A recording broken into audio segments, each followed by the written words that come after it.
Hey, everybody. Here we go again. It is Subira and Shaka. Hey, We are here again to share with you, crossed over another weekend. This is our seventh broadcast, yes. this Google Hangout. And as we promised, we're going to keep sharing with you what we're learning as we're learning it, what we're experiencing, and lots of good stuff. Um, So I guess I'll jump in here, Shaka, if that's okay. Sure. Um, in terms of dreams over the weekend, I only remembered, and I did write it down. And when I woke up, it was one little part of the dream that I could remember. My cat was in it. Let me show you guys my little cat here. He's so cute. My little cat. That's my little cat. So he was in my dream, and in the dream, for some reason, we were in this house, and uh, and in this house, um, this woman was giving him a bath, and he was swimming around the water. You know, cats do not like water. Right. He was just having a good old time, making his little whirlpool and just loving the water. I'm like, Bam Bam, why are you being so weird? That's my cat's name, Bam Bam. He's just loving this water. He's just swimming in this pool, this little bathtub of water. And when he got out of the water, he was like this big. Oh, wow. Okay. He was this little tiny little microscopic little tiny cat. Mhm. And he was running around the house. That's what I remembered when I woke up, is that my cat went from a normal size and he was enjoying a bath, Mm, which you can't even go near him with a drink of water because he starts running. mm, And it's like the water, like, honey, I shrunk the cat. mhm, mhm. So that was the dream over the weekend that I had. How about you? Did you have any? I didn't have any dreams, but something interesting happened. So I think you and I may have talked about this, or maybe I mentioned it on one of the calls. But there was a dream that I had about 2 or 3 weeks ago, and in this dream, I was in a church, and the church was on two separate. It was like there was a street in between the church. Mm-hmm. So, and they were building somehow, either I was involved or someone, I think Donald Trump or somebody was building condos on top of the church. And then I walked down the street, went into maybe an auto body shop. It's kind of like a junkyard or something, kind of like a car graveyard. And then somebody hands me a baby and a floor mat. And then I wake up. So I go home this weekend, as you know, for the family reunion that I had. And just over breakfast, like yesterday, I said, hey, is there any construction going on around your church? Because my parents' church, they still go to church, Mm-hmm. is almost just like in my dream. Oh, wow. Okay. And they said, you know what? Yeah. There were some apartments that somebody used to own that are being converted into condos. And I was Wow. like, okay. Um, Now, is there an auto body shop down the street? Like if you're facing, I go through all the whole thing, just like in my dream, you walk down this way, do you run into an auto? I said, I'm not sure. Right. And I didn't get a chance to drive and see, which I should have. Mm. That's what my spirits told me. I need to, I did not listen. Mm. However, I told them, I said, yeah, I dreamt about that. They said, really? I said, yeah. And I got up and something to say. You're like, I'm just gonna leave this right here. I'm just gonna Yeah, drop this my, right you know. So So that was interesting as far as that was my sort of like a dream coming back. And then I've got several clients right now calling me who are having dreams. And uh, it's dreaming really vividly. Like they can't forget the dream. They could wake up, get up, cook, and they will remember the whole entire dream. I'm not necessarily doing anything. I'm not working for these people at this point, But this one girl that called me yesterday is sending me clients. And I did some work maybe 2 or 3 weeks ago for the client that she sent over. I think it's a relative of hers by marriage, not by blood, which is another interesting. But anyway, she sent me this girl. This girl was having dreams. She's no longer having dreams. She called me last week. I told her to send a message to the girl that ended up calling me yesterday, telling me she had dreams. Mm-hmm. So, you know, again, another wild. These women, they always say, I've never had dreams like this. I don't know what's going on. You know. That's great. That's awesome. That's awesome. Well, you know, toward the end of last week, I think we were talking about it here on one of the broadcasts. I was saying that I had taken these copious notes. Literally one day I sat down and I wrote December 2015. And my intention was to just write down what I wanted to accomplish between, I don't know, this must have been 2 months ago, between that time and December. However, and I just figured it was going to be just a little list. By the time I got up from that journaling session, 6 hours had passed. Wow. And the notes had diagrams, and our next call, they're upstairs, so I'm not going to go get them right now, but I was shown pictures. I was asked questions during the journaling time, which took me to places on the internet, and that's how I found certain diagrams that were answering the question that I had that was being asked to me in my mind.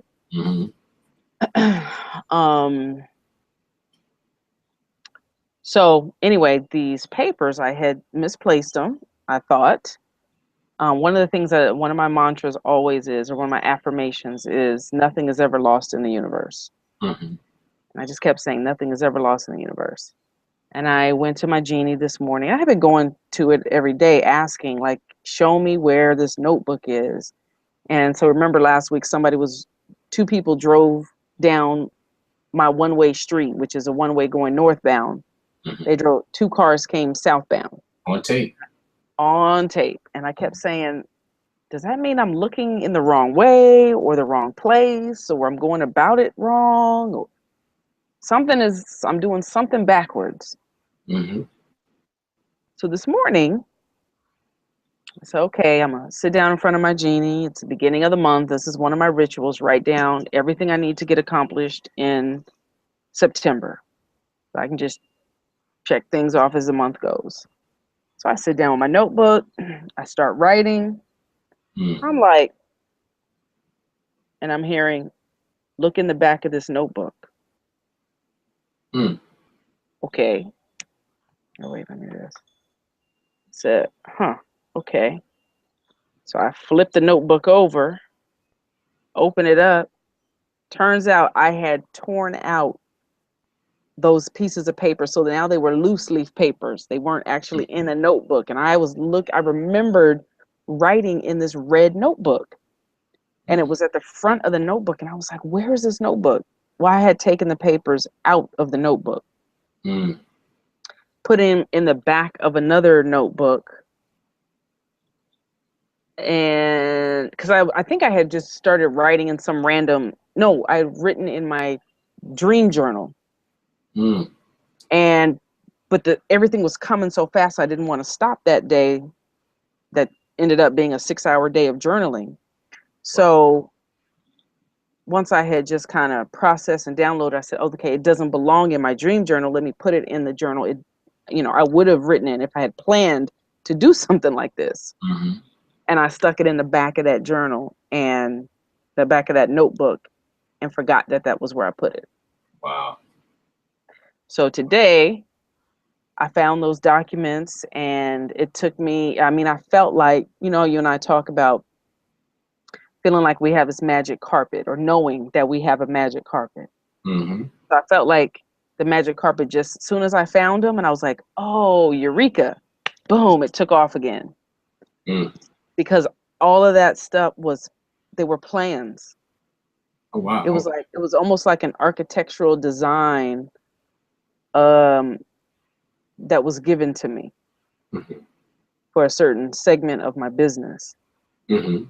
And so I sat down today and started implementing what was on that document. Mm. It was amazing, absolutely amazing. Wow. Wow. So it's almost as if you're being told to trace your steps. You know, a lot of times we look at time as one way. And, Oh yes, maybe those cars said go back. go back. Yeah. Ah. Yeah, that's very interesting. So the notebook was found, and that's on record, people. We had this conversation. It was happening right as we spoke. Check the Yeah. Yeah. last show, and that it fits the context of what was going on that day is even more amazing. You know. Mhm. Um, Yeah, it was very amazing, is absolutely right. hmm hmm Oops. So,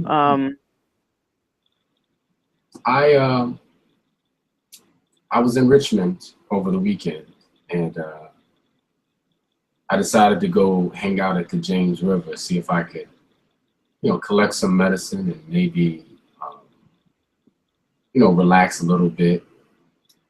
It was good to be down there. Like the James River is a stronger river than uh, some more prominent river, especially in Virginia, than mm, the Occoquan, which is a river that I went to. And I want to say the Potomac. I want to say it's well, in Virginia it is. It's a more prominent because the James runs all the way through Virginia. It actually runs through places where my family has lived, and if they don't look far enough back, they will say they are from. So I went to the James, and I'm looking for medicine, and mhm, I um, I got to the point where I went, I'm hopping rocks basically because the water isn't that deep, it's real rocky. So more rocks. I get to this one place, and I swear there was a couple that was fishing over, okay. and so, but there was a pair of glasses that were there that were left there. Mhm. I don't think it was their glasses though, and I'm not really exactly sure. I got some powder. I'm not exactly sure if those were even their glasses. However, the thing that stood out to me was number one, the colors. So it was like silver frames, red lenses, and a red, like the little ear thing, Mhm. ear guard or something like that was red. Mhm. So I looked at it and I said, "Oh, that's an interesting symbol on it." And I think I looked at it again the next day, and it was American. They were American Eagle glasses, Mm. right? High quality. Had a scratch on the left eye, which made me think about Heru, Mhm. the Egyptian Necher, or deity principle, whose left eye was scratched out by Set um, in a fight. So there were all these sort of like correspondences. I was like, man, these glasses are for me because I was gonna leave them. I was Mhm. right there, but then I thought about, I was like, and when I saw the scratch too, I said, man, maybe somebody left them here because they were scratched. Who knows? But at the same time, it was interesting that I stumbled upon them on Mhm. on the river, on the river. It's almost. I told my wife and I talked about it. She's like, when you talk about meaning, how does the could somebody have left these glasses and put a curse on them or something like that? And I said, yeah, that's possible. However, what was evident to me through that conversation that I had with her was, the product of one's environment. I think you and I had a texting conversation where you were Yep. talking about how sometimes you go into an environment and things that people would see as trash. You see, things that most people will look at and say, "Oh, that's trash." It's actually gold. You know, Yeah. because of how the environment has, because of how the particular form has taken on the energy of that particular environment, how it has a specific purpose based upon what you, as a root worker, as a person who deals in medicine, is aware of. A lot of people don't understand those things. Yeah. So, yeah. Well, hey, for us, check this out. Mm-hmm.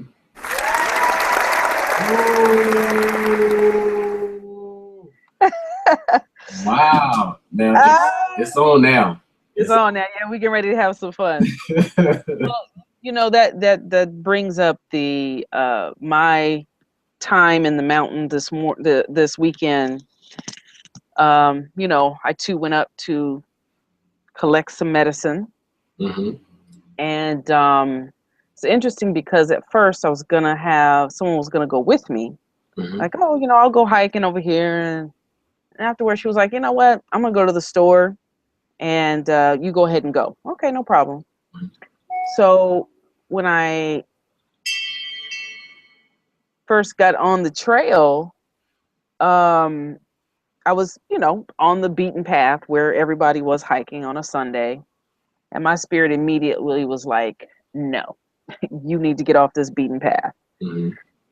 I was like, oh, but I don't know if I feel safe going like up in the mountain. Well, remember, the dream that I had that told me where to find the medicine that I need told me to go up into the mountain.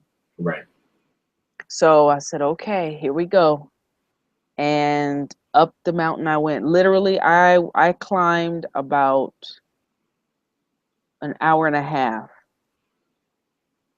And along the whole way, I was finding, you know, it was spirit was directing me to the medicine that I needed. I was picking up, you know, things, and I was having that thought while I was up there that um, this these things would otherwise be trash. Mm-hmm. And I was thinking about um, the process of turning. Buddhists talk about turning poison into medicine, Mm-hmm.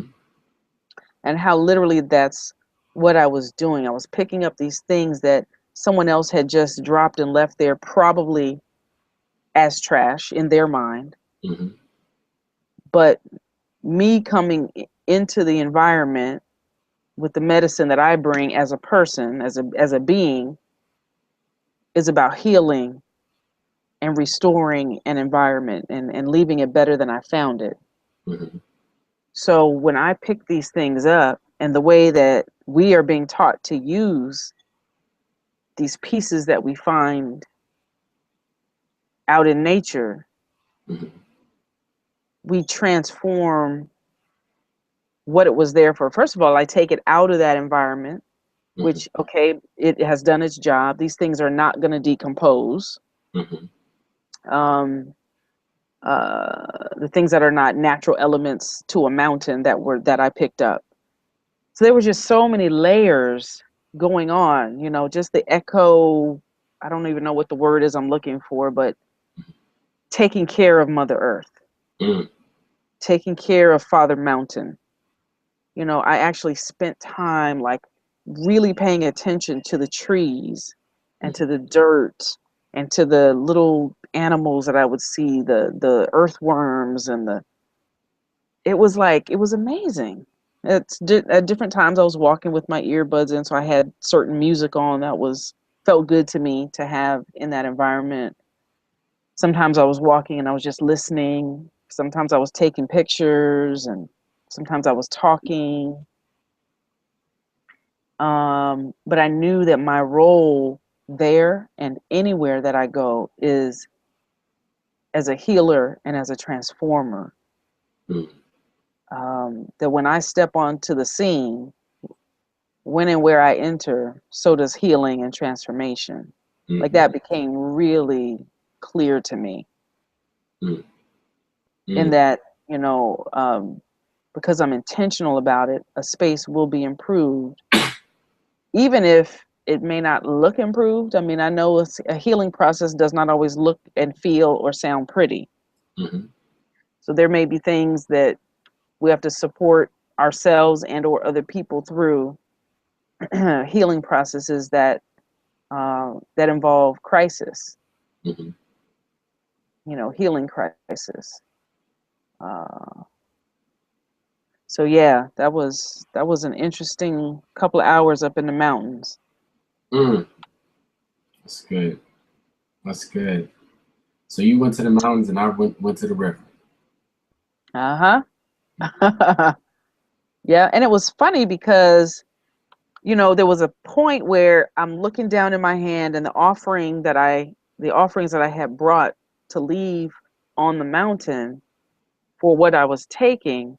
I'm looking at my hand. I'm like, oh man, I still got 15 pieces to, 15 offerings left, which means I had 15 pieces still I had to find. I was like, I should just go down to the river because I know I could find some rocks or some. And I was like, that's not where I was told to go. You Mm-hmm. need to stay on this mountain because everything you need is here. And I kept thinking, how am I going to find things that are distinct on a mountain? Like it's dirt and rocks and trees and tree limbs and leaves. Like, really? Mm-hmm. Um, and then I was told that while that's true, this is going to lead into a whole other conversation, which we may pick up tomorrow. Mm-hmm. So we'll do that. But where I want to pick up tomorrow is the fact that I was told in 2009 that I would be doing what I'm doing today. I walked into a bookstore Mm-hmm. and I was told that I would be doing what I'm doing today Oh wow.